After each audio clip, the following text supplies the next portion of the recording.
ജ്യോതിഷശാസ്ത്രത്തിലേക്ക് സ്വാഗതം.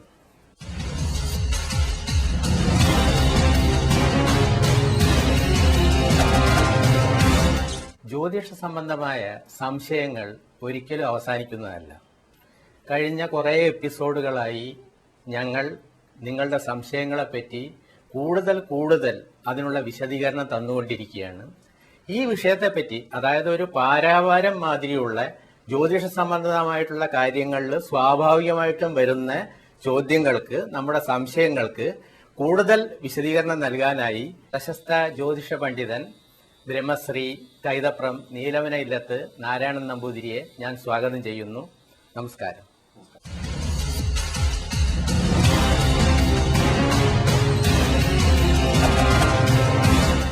ജ്യോത്സ്യരെ, ഈ ലഗ്നം എന്നത് നമ്മളെ കുറിക്കുന്നതാണെന്ന് ജ്യോത്സ്യര് പറഞ്ഞു. അതായത് നമ്മളെ സംബന്ധിച്ചിട്ടുള്ള എല്ലാ കാര്യങ്ങളും അറിയേണ്ടത് ലഗ്നത്തെ നോക്കിയാണെന്ന് പറഞ്ഞു.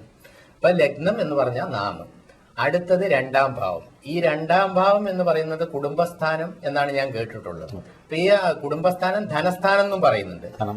ധനം. അപ്പൊ ഈ രണ്ടാം ഭാവത്തെ വെച്ചിട്ട് ഭാവത്തിന്റെ അധിപതി ഏത് രാശിയിൽ നിന്നാൽ എന്ത് ഫലമായിരിക്കും വരിക എന്നതും, രണ്ടാം ഭാവത്തിൽ നീചഗ്രഹങ്ങൾ നിന്നാലുള്ള ഫലം എന്താണെന്നും ജ്യോത്സ്യരൊന്ന് പറയാമോ?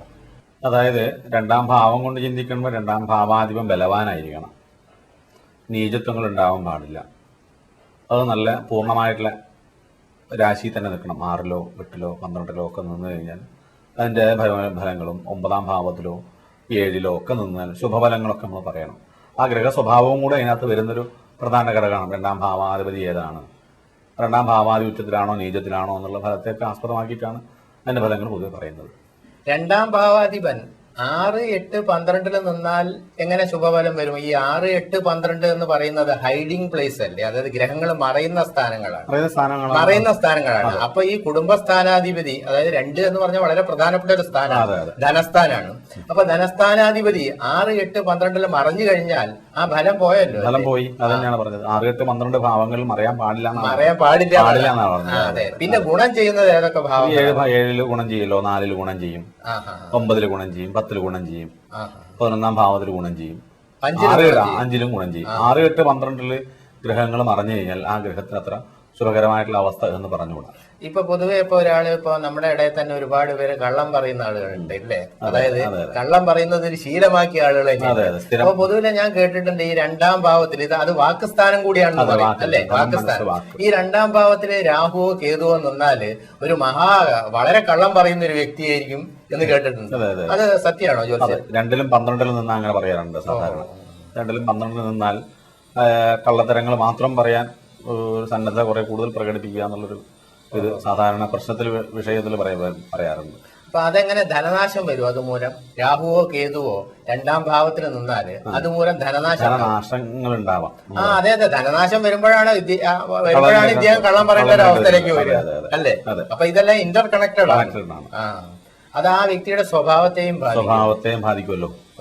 സ്വഭാവത്തെയും ബാധിക്കും, ധനത്തെ ബാധിക്കും, വാക്കിനെ ബാധിക്കും, കുടുംബത്തെ ബാധിക്കും. ആ വിഷയങ്ങളെല്ലാം ബാധിച്ച് ഇൻക്ലൂഡ് ചെയ്തിട്ടായിരിക്കും രണ്ടാം ഭാവത്തിൽ നിൽക്കുന്ന ആ ഗ്രഹ സ്വഭാവത്തെ എല്ലാത്തിനും ആസ്പദമാവും. കുടുംബജീവിതത്തെ വരെ ബാധിക്കുന്ന ഒരു വിഷയം വരും ഇതിനകത്ത്. വാക്കുകൾ കള്ളത്തരം പറഞ്ഞ് എന്നും പോവാന്ന് പറഞ്ഞാൽ അതൊരു നേരെ വരുന്നൊരു മാർഗമായിട്ട് വരില്ലല്ലോ. അപ്പോൾ കള്ളത്തരം പിടിക്കുമ്പോഴോ അല്ലെങ്കിൽ അത് ഒരു നേരമാർഗത്തിലൂടെ ഒരു സഞ്ചാരമാണെന്ന് നമുക്ക് പറഞ്ഞുകൂടല്ലോ. പിന്നെ മറ്റൊരു കാര്യം, വളരെ സുപ്രധാനമായിട്ടുള്ള ഒരു കാര്യമാണ്. കാരണം ഇന്നത്തെ എല്ലാവർക്കും വളരെ താല്പര്യമുള്ളൊരു ഫീൽഡാണല്ലോ സിനിമ എന്ന് പറയുന്നത്. ഈ സിനിമയിൽ ഒരു വ്യക്തിക്ക് വിജയം വരുന്നത് രാഹുവയും കേതുവയും വെച്ചിട്ടാണ്. കാരണം അത് നിഴൽ ഗ്രഹങ്ങളാണ്. അതായത് സിനിമ എന്ന് പറഞ്ഞാൽ നിഴലാണ്, ഷേഡോ ആണ്. അതായത് വെളിച്ചത്ത് പിടിച്ച് ഇരുട്ടിൽ കാണിക്കുന്ന കാര്യം, അതാണല്ലോ സിനിമ എന്ന് പറയുന്നത്. അപ്പൊ അതിലെ ഒരിതുണ്ട്, ഒരു കള്ളത്തരയിലുണ്ട്. അത് നിജമല്ല, അത് ഷേഡോ ആണ്, നിഴലാണ്. അപ്പൊ സിനിമാ രംഗത്ത് ഒരാളുടെ വിജയം എന്ന് പറയുന്നത് ഈ രാഹുവയും കേതുവയും വെച്ചിട്ടാണെന്ന് പറയുന്നത് എത്രമാത്രം ശരിയാണ് ജ്യോത്സ്യരെ? രാഹുവിനും കേതുവിനും കുറെ കൂടുതൽ സുപ്രധാനമായ കാര്യങ്ങൾ ഉണ്ട് എന്നുള്ള പറഞ്ഞതിന്റെ കാര്യം അതാണ്. അപ്പൊ ആ കാര്യങ്ങളിലൊക്കെ ആ ജാതക പരിശോധന കൊണ്ടല്ലേ നമുക്ക് പറയാൻ പറ്റുള്ളൂ. അയാളുടെ രണ്ടാം ഭാവം കൊണ്ട് എവിടെ നിൽക്കുന്നു, രണ്ടാം ഭാവാധിപതി എവിടെ നിൽക്കുന്നു, രാഹു എവിടെ നിൽക്കുന്നു, കേതു എവിടെ നിൽക്കുന്നു എന്നുള്ള അനുസരിച്ചായിരിക്കും ആ വ്യക്തിയുടെ ഫലങ്ങളാണത്. രണ്ട് ഒരു രാഹുവും കേതു നിന്നുകൊണ്ട് മാത്രം ശുഭഫലങ്ങൾ വേണം. അത് എവിടെ ഏതെല്ലാം സ്ഥാനങ്ങളിൽ ആ ഗ്രഹങ്ങൾ നിൽക്കുന്നു അതിനനുസരിച്ച് നമുക്ക് ഗ്രഹ സ്വഭാവം നമുക്ക് പറയാൻ പറ്റുള്ളൂ. ഞാൻ ചോദിച്ചത്, ഇപ്പോൾ ഒരു വ്യക്തി മീന ലഗ്നമാണ്. ആ വ്യക്തി ഇപ്പോൾ സിനിമാ രംഗത്ത് ശോഭിക്കണമെന്നുണ്ടെങ്കിൽ അവർക്ക് ഈ രാഹു അല്ലെങ്കിൽ കേതു ഏത് സ്ഥാനത്ത് നിൽക്കുന്നതായിരിക്കും ഉചിതം? രണ്ടിൽ നിൽക്കുന്നത് നല്ലതാണല്ലോ, ധനപരമായിട്ട് നിൽക്കുന്നത് നല്ലതാണ്. രാഹു ആയാലും കേതു ആയാലും രണ്ടിൽ നിൽക്കുന്നത് നല്ലതാണ്. രാഹുവും കേതും ഒരേ രാശിയിൽ നിൽക്കൂലല്ലോ. ഏഴാമത്തെ കേതുവിന്റെ ഏഴാമത്തെ രാശിയിൽ രാഹു നിൽക്കുള്ളൂ, രാഹുവിന്റെ ഏഴാമത്തെ രാശിയിൽ കേതു നിൽക്കുള്ളൂ. അങ്ങനെ നിൽക്കുന്ന രാശി കുറെ കൂടുതൽ ഗുണകരമായിരിക്കും ധനപരമായിട്ടായാലും. മീനൻ രാശിയുടെ പിന്നെ രണ്ടാമത്തെ രാശിയിൽ രാഹു നിൽക്കുക, കള്ളത്തരം പറയാനുള്ള കുറെ കൂടുതൽ സാധ്യത ഉണ്ടാവും ഇതിനകത്ത്. അതിന്റെ ഏഴാമത്തെ രാശി എന്ന് പറയുന്നത് തുലാൻ രാശിയിൽ കേതു നിൽക്കുന്നതും ഗുണകരമായിട്ട് വരുന്നു. ഇത് നേരെ തിരിച്ചാണെങ്കിലോ? തിരിച്ചാണെങ്കിൽ കുറച്ച് ദോഷവശങ്ങൾ. രണ്ടില് രാഹു നിൽക്കുന്നത്, കേതു വന്നു കഴിഞ്ഞാൽ ധനനഷ്ടാദി വിഷയങ്ങൾ വരും, ധനം കൊണ്ട് ഗുണങ്ങൾ ഉണ്ടാവില്ല. ഏഴിലത്തെ രാഹു, അഷ്ടമത്തിൽ നിന്ന് രാഹു, അത് അദ്ദേഹത്തിന് ആരോഗ്യപരമായിട്ടുള്ള പ്രശ്നങ്ങൾ ഉണ്ടാക്കാനും സാധ്യതയുണ്ട്. രണ്ട് നല്ലതുകൊണ്ട് അതിനകത്ത് ചീത്തയുണ്ട് നഷ്ടം.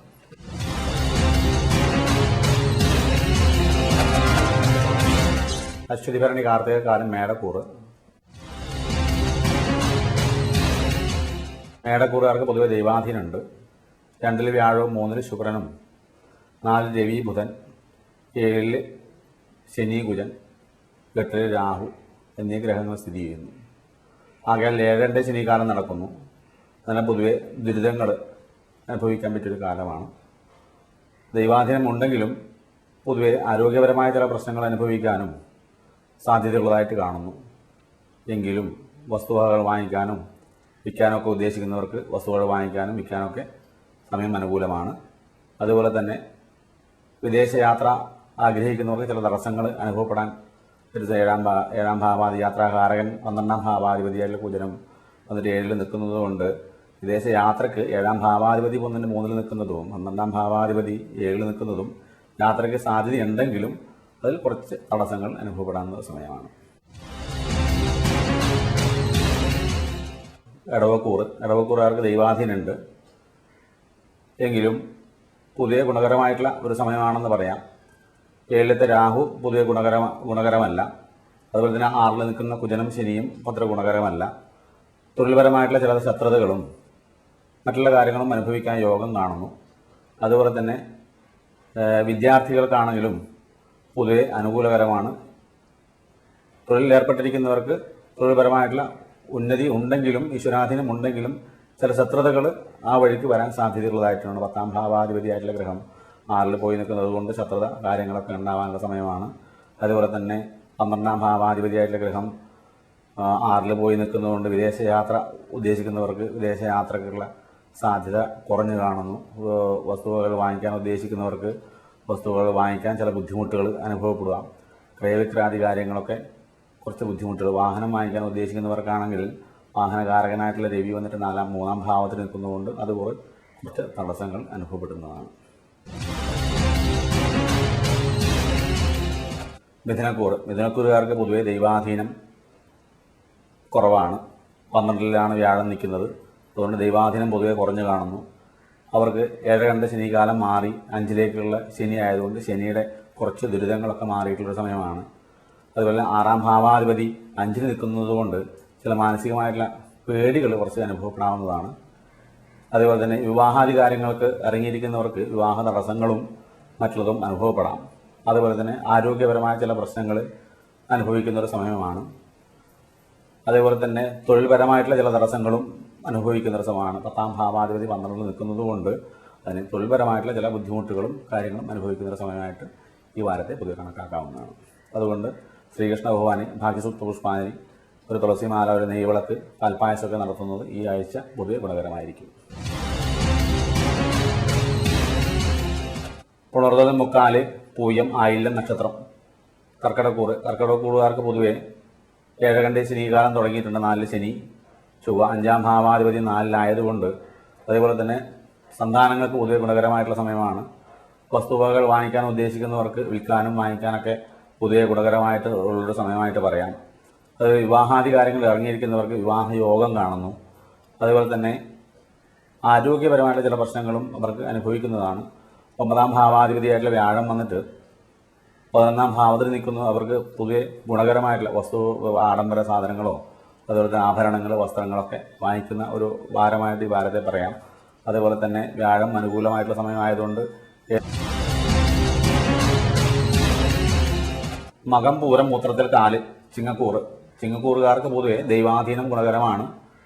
അതുപോലെ തന്നെ 4-ാം ഭാവത്തിൽ രാഹു 4-ാം ഭാവാധിപതി വന്ന് 3-ൽ നിൽക്കുന്നത് കൊണ്ടും വസ്തു വകകൾ വാങ്ങിക്കാൻ ഉദ്ദേശിക്കുന്നവർക്കാണെങ്കിലും വാഹനം വാങ്ങിക്കാൻ ഉദ്ദേശിക്കുന്നവർക്കും ചില തടസ്സങ്ങൾ അനുഭവപ്പെടാം. 4-ാം ഭാവാധിപതി 3-ൽ നിൽക്കുന്നത് കൊണ്ട് ചില ദോഷവശങ്ങൾ അതിനെ കൊണ്ട് പറയണം. എന്നാൽ ഈശ്വരാധീനം ഉള്ളത് കൊണ്ട് അവർക്ക് കാര്യങ്ങളൊക്കെ നടന്നു കിട്ടാനും യോഗം ഉണ്ട് എന്ന് പറയണം. 12-ാം 10-ാം ഭാവത്തിൽ വ്യാഴം നിൽക്കുന്നത് കൊണ്ട് പുതിയ ഗുണകരമായിട്ട് ഈശ്വരാധീനം 4-ാം ഭാവത്തിലേക്ക് നോക്കുന്നത് കൊണ്ടും ആ ഈശ്വരാധീന കാര്യത്താൽ അവർക്ക് നടക്കാൻ യോഗമുണ്ട് എന്ന് പറയാം. പക്ഷേ പുതിയ തടസ്സങ്ങൾ കാണുന്നുണ്ട്.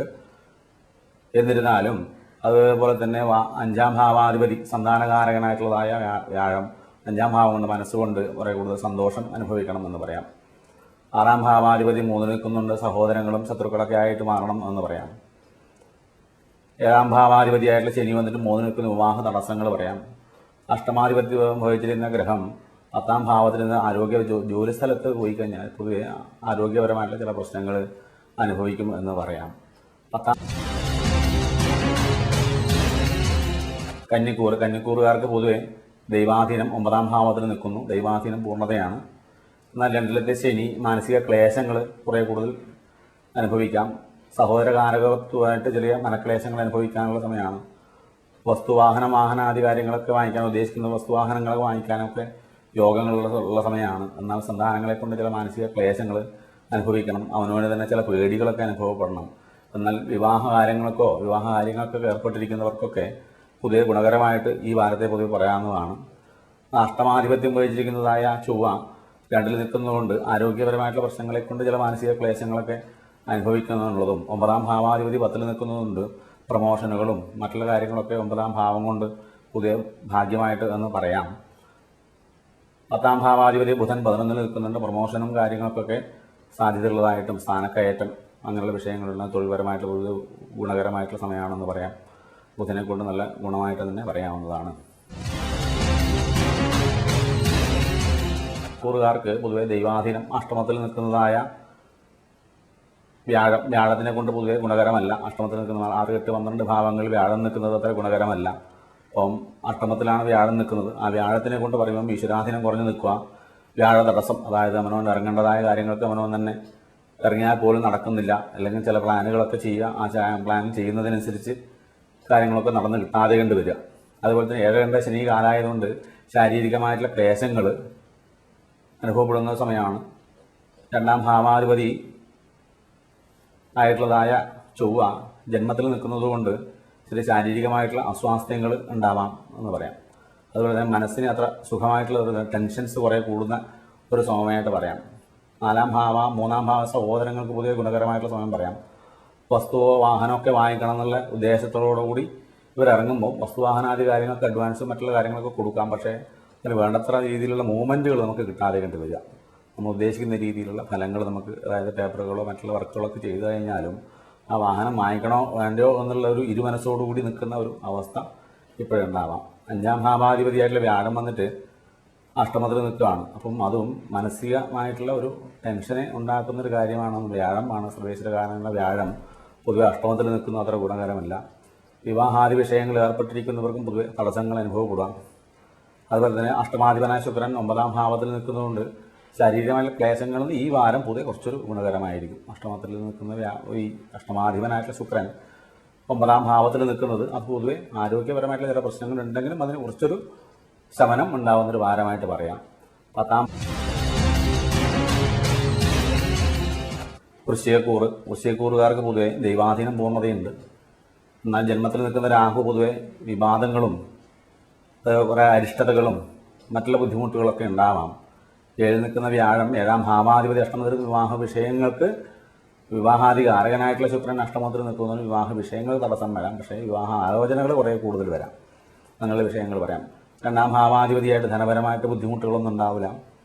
3-ാം സഹോദരങ്ങൾ വിദേശത്ത് പോകാനുള്ള യോഗം കാണുന്നു. വസ്തുവാഹനാധിക വിഷയങ്ങളിൽ ചില ബുദ്ധിമുട്ടുകൾ അനുഭവപ്പെടുന്നതായിട്ട് കാണുന്നു. സന്താനങ്ങൾക്ക് ഉള്ളവർക്ക് സന്താന വിഷയത്തിൽ കുറേ കൂടുതൽ ഗുണകരമായിട്ടുള്ള സന്താനകാരകനായിട്ടുള്ള വ്യാഴം 7-ൽ നിൽക്കുന്നതുകൊണ്ട് സന്താനങ്ങളൊക്കെ പുതിയ ഗുണകരമായിട്ട് പറയാം. 6-ാം ഭാവാധിപതി 12-ൽ നിൽക്കുന്നുണ്ടും ചില ശത്രുക്കളെ കൊണ്ടുള്ളതായ ദുരിതങ്ങൾ നമുക്ക് ഉണ്ടാവാൻ സാധ്യതയുണ്ട്. വിദേശത്തൊക്കെ പോകാൻ ഉദ്ദേശിക്കുന്നവർക്ക് ചില തടസ്സങ്ങളോ ഇമിഗ്രേഷൻസോ അങ്ങനെയുള്ള വിഷയങ്ങളിൽ ചില ബുദ്ധിമുട്ടുകൾ അനുഭവപ്പെടാം.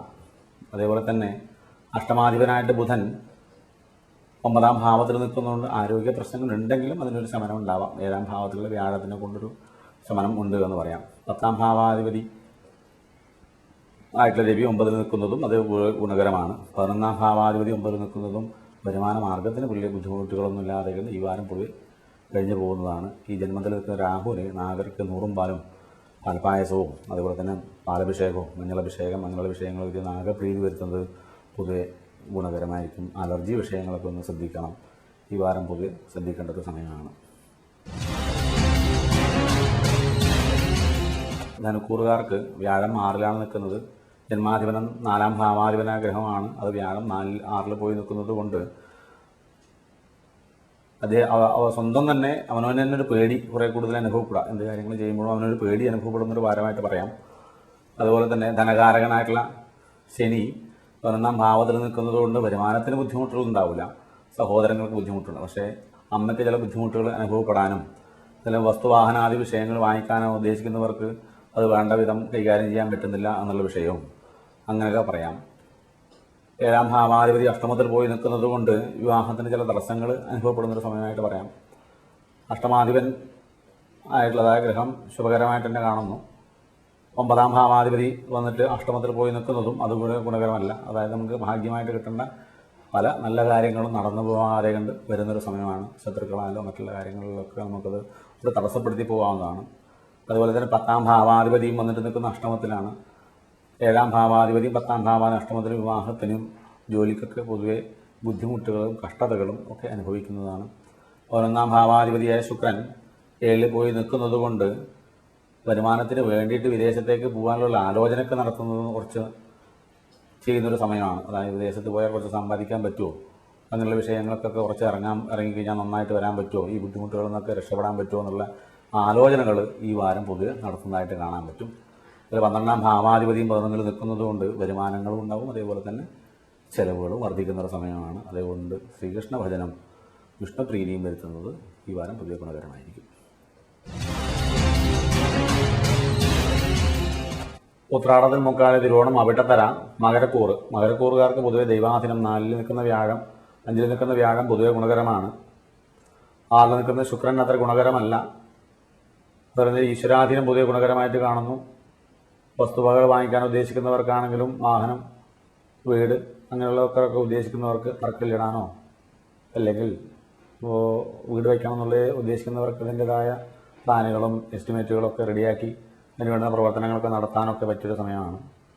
2-ാം ഭാവാധിപതിയായിട്ടുള്ള ധനകാരകനായിട്ടുള്ള ശനി 10-ാം ഭാവത്തിൽ നിൽക്കുന്നത് കൊണ്ട് തൊഴിലിലൂടെ കുറച്ച് ഉന്നതി വേണമെന്നുള്ളത് പറയണം. അതിനുള്ള വരുമാന മാർഗ്ഗങ്ങൾ വേണമെന്ന് പറയണം. 3-ാം ഭാവാധിപതി വ്യാഴം സഹോദരങ്ങൾക്ക് പൊതുവെ ഗുണകരമായിട്ടുള്ള സമയമായിട്ട് പറയണം. 4-ാം ഭാവാധിപതിയാണ് 10-ാം ഭാവത്തിൽ നിൽക്കുന്നതാണ് പറഞ്ഞത്. വസ്തുവകകൾ വാങ്ങിക്കാൻ ഉദ്ദേശിക്കുന്നവർക്കാണ്, വാഹനം വാങ്ങിക്കാൻ ഉദ്ദേശിക്കുന്നവർക്കും പൊതുവെ ഗുണകരമായിട്ട് വരും. 4-ാം ഭാവാധിപതി ശുക്രനാണ് 5-ൽ പോയി നിൽക്കുന്നത്. അത് വസ്തുവകകൾ വാങ്ങിക്കാനും വിൽക്കാനൊക്കെ ഉദ്ദേശിക്കുന്നവർ പൊതുവെ നടക്കാവുന്നതാണ്. 7-ാം ഭാവാധിപതി ചന്ദ്രന് ഗുണകരമാണ്. 7-ൽ ബുധൻ വിവാഹകാര്യത്തിന് പൊതുവെ ഇറങ്ങിക്കഴിഞ്ഞാൽ നടക്കണം. വിവാഹ തടസ്സങ്ങളില്ലാതെ കൊണ്ട് പൊതുവെ മുമ്പോട്ട് നടക്കണം. അഷ്ടമാധിപത്യം വഹിച്ചിരിക്കുന്ന ഗ്രഹം പൊതുവെ 7-ൽ നിൽക്കുന്നു. അത് ആരോഗ്യ പ്രശ്നങ്ങളും കുറച്ച് ബുദ്ധിമുട്ടില്ലാതെ നടന്നു പോകും. 9-ാം ഭാവാധിപതിയും 7-ൽ പോക്കുന്ന ഭാഗ്യമായിട്ടുള്ള പല കാര്യങ്ങൾക്കും കുടുംബത്തിൽ നല്ല നല്ല കാര്യങ്ങളൊക്കെ നടക്കാനൊക്കെ യോഗമുള്ള സമയമാണ്. 10-ാം ഭാവാധിപതി ശുക്രനാണ് 5-ൽ പോയി നിൽക്കുന്നത്. അതുകൊണ്ട് തൊഴിൽപരമായിട്ടും നല്ല മാനസികമായിട്ടുള്ള സന്തോഷം അനുഭവപ്പെടുന്ന സമയമാണ്. 11-ാം ഭാവാധിപതി കുജൻ വരുമാന മാർഗത്തിന് തൊഴിലിലൂടെയുള്ള നല്ല വരുമാന മാർഗങ്ങളും ഒക്കെ കിട്ടാനുള്ള സമയമാണ്. അതിൽ 12-ാം ഭാവാധിപതിയായിട്ടുള്ള വ്യാഴനാണ് 4-ൽ പോയി നിൽക്കുന്നത്. അതുപോലെയുണ്ട് കുടുംബത്തിൽ ചിലവർക്ക് വിദേശയാത്ര യോഗം കൂടെ പറയേണ്ടതായിട്ടുണ്ട്. കുംഭക്കൂറുകാർക്ക് 4-ൽ വ്യാഴം പൊതുവെ ഗുണകരമാണ്. ആ വ്യാഴത്തിനെ കൊണ്ട് പൊതുവെ ഗുണകരമായിട്ട് പറയാം. അതുപോലെ ജന്മാധിപനായിട്ടുള്ള ശനി വന്നിട്ട് 10-ാം ഭാവത്തിൽ നിൽക്കുന്നത് കൊണ്ട് അവർ തൊഴിൽപരമായിട്ട് പൊതുവെ ഉന്നതി കൈവരിക്കുന്നൊരു കാലഘട്ടമായിട്ട് പറയാവുന്നതാണ്. 2-ാം ഭാവാധിപതി 4-ലായതുകൊണ്ടും കുടുംബത്തിലേക്ക് വേണ്ട ചിലവുകളും കാര്യങ്ങളൊക്കെ അവനവൻ്റെ കൈയാലെ പ്രവർത്തിക്കാനും ചെയ്യാനൊക്കെ യോഗം, കുടുംബത്തിൽ നല്ല ഐശ്വര്യമായിട്ടുള്ള നല്ല സൽക്കർമ്മങ്ങളൊക്കെ നടക്കാൻ യോഗമുണ്ട്. അതിന് അവനവൻ്റെ ധനകാര്യങ്ങളും ധനപരമായിട്ടുള്ള ഇടപാടുകളൊക്കെ ചെയ്യേണ്ട ഒരു സമയമായിട്ട് പറയാവുന്നതാണ്. സന്താനകാരകൻ 6-ാം ഭാവത്തിൽ നോക്കിക്കൊണ്ട് സന്താനങ്ങളെ കൊണ്ട് ചില മനഃക്ലേശങ്ങൾ, അതുപോലെ മാനസികമായിട്ടുള്ള ചില ടെൻഷൻസുകൾ, ചില പേടികളൊക്കെ അനുഭവപ്പെടാവുന്നതാണ്. അതുപോലെ തന്നെ 7-ാം ഭാവാധിപതിയായിട്ടുള്ളതായ രവി 6-ാം ഭാവത്തിൽ നിൽക്കുന്നു. ഭാര്യാഭർത്താക്കന്മാർക്ക് ചെറിയ അസ്വാരസ്യങ്ങൾ ഉണ്ടാവുന്നതാണ്. അഷ്ടമാധിപനായ ബുധനും 6-ാം ഭാവത്തിൽ നിൽക്കുന്നത് കൊണ്ട് അതായത് അഷ്ടമത്തിൽ നിൽക്കുന്ന അഷ്ടമാധിപനായിട്ട് ബുധൻ 6-ൽ നിൽക്കുന്നത് കൊണ്ടും ആരോഗ്യത്തെ ചൊല്ലി ചെറിയ പേടികളൊക്കെ കുറേ കൂടുതൽ അനുഭവപ്പെടണം. അതുപോലെ തന്നെ 9-ാം ഭാവാധിപനായിട്ടുള്ള ശുക്രനാണ് 5-ൽ പോയി നിൽക്കുന്നത്. അത് പൊതുവെ ഗുണകരമാണ്. ഭാഗ്യമായിട്ടുള്ള പല കാര്യങ്ങളും നടക്കണം. 10-ാം ഭാവാധിപതി 9-ൽ നിൽക്കുന്നതും തൊഴിലിന് ഉന്നതി അങ്ങനെയുള്ള വിഷയങ്ങളൊക്കെ പറയേണ്ടതാണ്. 11-ാം ഭാവാധിപതിയായിട്ടുള്ള വ്യാഴമാണ് 4-ൽ പോയി നിൽക്കുന്നത്. വരുമാന മാർഗത്തിന് വലിയ ബുദ്ധിമുട്ടുകളൊന്നും ഇല്ലാതെ കണ്ട് ഈ വാരം പൊതുവെ പോകുന്നതാണ്. പുരട്ടാതി, കാല്, ഉത്രട്ടാതി, രേവതി നക്ഷത്രക്കാർക്ക് വ്യാഴം 3-ലാണ്. ജന്മാധിപൻ 3-ൽ നിൽക്കുന്നതുകൊണ്ട് ദൈവാധീന കാര്യത്തിൽ വളരെയധികം ബുദ്ധിമുട്ടുകൾ ഉണ്ടാവാം. രേവതി നക്ഷത്രക്കാർക്ക് പൊതുവെ ഗുണകരമായിട്ടുള്ളൊരു സമയമെന്ന് പറഞ്ഞുകൂടാം.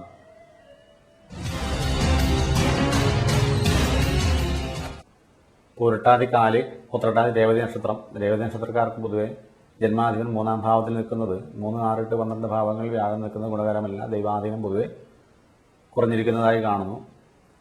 അഷ്ടമത്തിൽ ശനിയും അഷ്ടമത്തിൽ കുജനും ആരോഗ്യപരമായ ചില പ്രശ്നങ്ങൾ അനുഭവിക്കുന്നതായിട്ട് കാണാം. വസ്തുവാഹനാദി വാങ്ങിക്കാൻ ഉദ്ദേശിക്കുന്ന തടസ്സങ്ങളായിട്ട് കാണാം. കുടുംബത്തിലെ ചില സ്വാരസ്യങ്ങൾ കാണാം.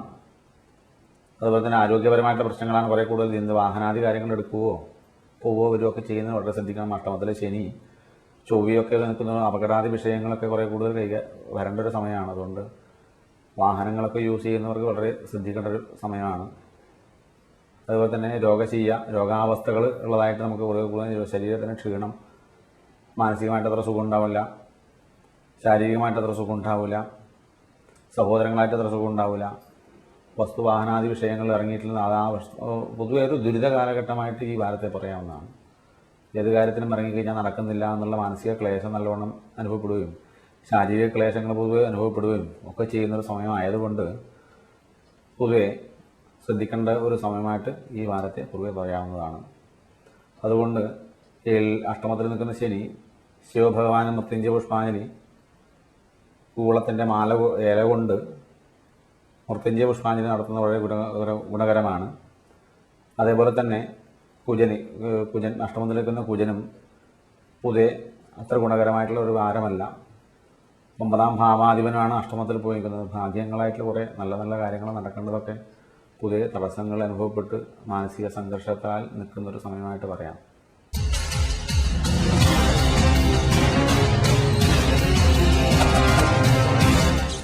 ഈ പറഞ്ഞിരിക്കുന്നതായ ഫലങ്ങൾ ആഗസ്റ്റ് 11 തൊട്ട് സെപ്റ്റംബർ മാസം 15-ാം തീയതി വരെ ഗ്രഹങ്ങൾക്ക് പൊതുവെ വലിയ മാറ്റങ്ങളൊന്നും ഗോചരാൽ സംഭവിക്കുന്നില്ല.